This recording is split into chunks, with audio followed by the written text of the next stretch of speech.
प्रांत से माइग्रेट होकर आए हुए लोग हैं। ब्राह्मण लोगों ने इस बात को भाप लिया, अरे ये तो अगर हम इनके साथ में राजपूतों को वर्ण व्यवस्था का दूसरा वर्ण अगर बताया, हम तो पहले ही विदेशी सिद्ध हो चुके हैं, तो हमको पल्ला झाड़ना चाहिए। और राजपूतों का पल्ला ब्राह्मणों ने योजना बनाकर झाड़ दिया। तुम कौन मैं कौन, ऐसा अभियान ब्रिटिश के 1835 के बाद शुरू हुआ। मगर इतिहास में बहुत बड़ी रिवोल्यूशन हुआ। 1837 में सर प्रिंसेप ने सांची में जाकर अशोका की लिपि को डिकोड किया, जबकि कर्नल टॉड ने अशोका की शिलालेख ढूंढने में ऐतिहासिक रोल अदा किया है।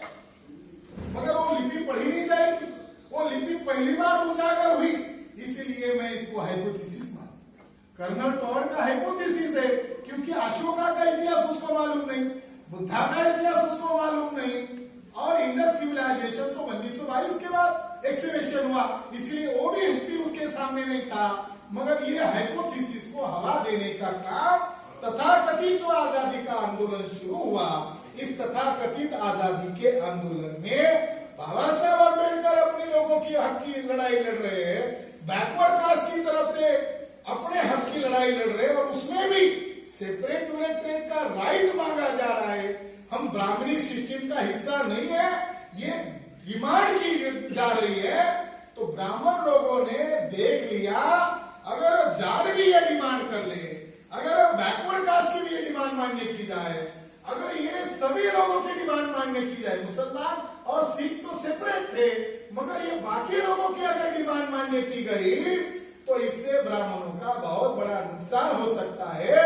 तो ब्राह्मणों ने क्या किया, जो थ्योरी राजपूतों के साथ जोड़ी गई थी सिखियन, वो थ्योरी तथाकथित चल रहे आजादी के आंदोलन में ब्राह्मण इतिहासकारों ने ये थ्योरी जाटों के साथ जोड़ दी, गुर्जरों के साथ जोड़ दी, यादव के साथ जोड़ दी, यहां तक कहूं मराठों के साथ जोड़ दी, आगे तो महारों के साथ जोड़ दी, और इन सभी कम्युनिटी को ब्राह्मणों ने कह दिया ये लोग भी बाहरी है। और जब आजादी नजदीक आ रही थी, तो ब्राह्मणों ने पाठ्यक्रमों में इस थ्योरी को जोड़ दिया। मुझे यहां तक जानकारी मिली कि मैं बहुत सारे जाट लोगों को, गुर्जर लोगों को, राजपूत लोगों को, यादव लोगों को जब मैं कह रहा था कि इस पर मैं लिख रहा हूं, क्योंकि हम लोग सोच रहे हैं कि आप लोगों का और ब्राह्मणों का झगड़ा क्यों चल रहा है, हमारा इंटरेस्ट है, तो वो लोग पढ़ रहे थे कि आपकी लड़ाई लड़ो, हमारी लड़ाई में मत पड़ो, क्योंकि हम ही नहीं जानते हमको।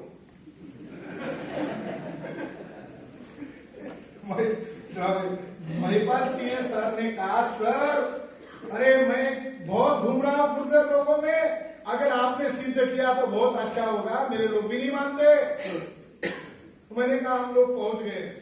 जज साहब ने कहा अरे हम लोग डर के मारे सिथिनियन है, मैं जज वो हम सिथिनियन है, ये लोग हमको बताते, मैंने खुद पढ़ा, तो हम मुंह छुपा कर कहते नहीं हम यदुवंशी, ताकि हम सिथिनियन ना हो जाए। तो साथियों हमने सच्चाई तक पहुंच गए, और सच्चाई में ये पाया कि सिथियन थ्योरी ये फेक थ्योरी है, एक हाइपोथेसिस। हम आजादी के बाद पैदा हुए, तो हम हमारा भारत का भूगोल कहां से देख रहे हैं, जम्मू कश्मीर से नीचे का भारत हमारा भारत, हमें समझ। मगर धर्मपाल गुर्जर जी ने लंबा इतिहास देखा, मगर धर्मपाल गुर्जर जी का जो इतिहास है वो बोलेंगे नहीं, भारत के बाहर जो देश है वो भी हमारा भारत का हिस्सा है। वो उन्होंने देख सिंध प्रांत में मौर्य राजा राई 7वीं शताब्दी के अंत में राज्य कर रहा था।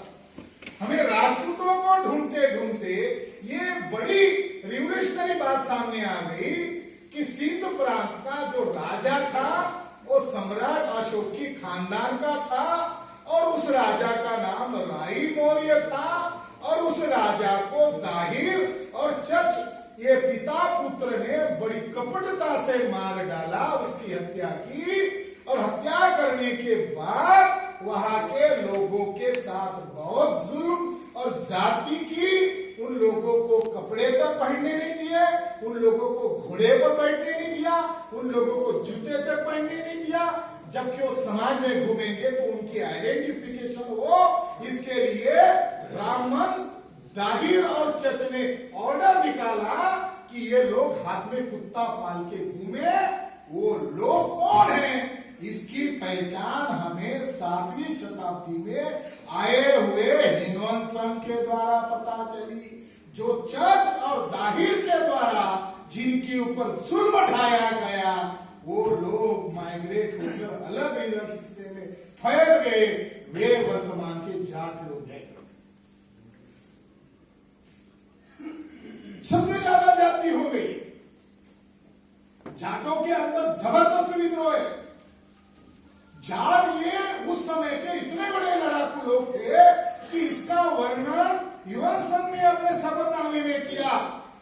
एक जाट राजा ने कहा एक पंडित को, अरे मेरा भी इतिहास लिख लो मेरी खानदान का, और मेरी खानदान का इतिहास लिखते समय मेरी प्रजाति कहां से पैदा हुई वो भी लिख दो। तो पंडित बड़े होशियार है। उस पंडित ने कहा कि आपका उत्पत्ति मैंने धर्मशास्त्र में ढूंढ लिया है, तो ये यहाँ से ब्रह्मा के चारों हिस्से से पैदा हो गए। अब आपके लिए बॉडी का कोई हिस्सा बचा नहीं, तो जाट कहां से पैदा हो गए? तो जाट जठर से पैदा हो गए, इसलिए उनका नाम जाट पड़ा। ब्राह्मणों ने कैसे चुना लगाया? जाटों के इतिहास में हमें एक आश्चर्यकारक जानकारी मिली। एक ब्राह्मण ने कहा वो जठर से पैदा हुए इसलिए जाट है। एक पंडित ने, जो सेंसस हो रही थी 1881 में, और ब्रिटिश अधिकारी जो था उसने वेस्ट यूपी और उत्तराखंड में घुमा और जाट लोगों को मौखिक जानकारी पूछी कि आप लोगों का जाट नाम कैसे पड़ा? तो जाटों ने कहा कि हम शंकर की जटा से पैदा हो गए, इसीलिए हमारा नाम जाट है। आप ब्राह्मणों से लड़ रहे हो तो उनके धर्म ग्रंथों को आधार मानकर अपना इतिहास देखोगे, जल्लत और अपमान ही महसूस करोगे। ब्राह्मण लोगों ने जो उत्पत्ति आपकी बताई है वो आपके वास्तविक इतिहास नहीं है। क्योंकि सच का प्रचार करने के लिए कौन क्या मान रहा है इसकी परवाह नहीं करनी पड़ेगी। सिद्धांत को स्थापित करने के लिए कुछ हिस्टोरिकल मापदंड है, बैकग्राउंड है। जाटों की उत्पत्ति वहां से हुई। ब्राह्मण लोगों ने आगे क्या कर दिया? ये सिथियन थ्योरी को और ब्रॉड कर दिया। जाट, गुर्जर, यादव ये श, कुषाण, हूण, पहलव की वर्तमान औलाद है। लेखक जायसवाल,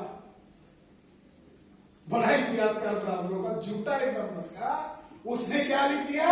ये श, कुषाण, हूण, पहलव की औलाद है। हिस्टोरिकल बेस पर हमने वहां ढूंढ लिया शक, कुषाण, हूण, ये जो शब्दावलियां है, ये शब्दावलियां भ्रम पैदा करने के लिए ब्राह्मणों ने इस्तेमाल की।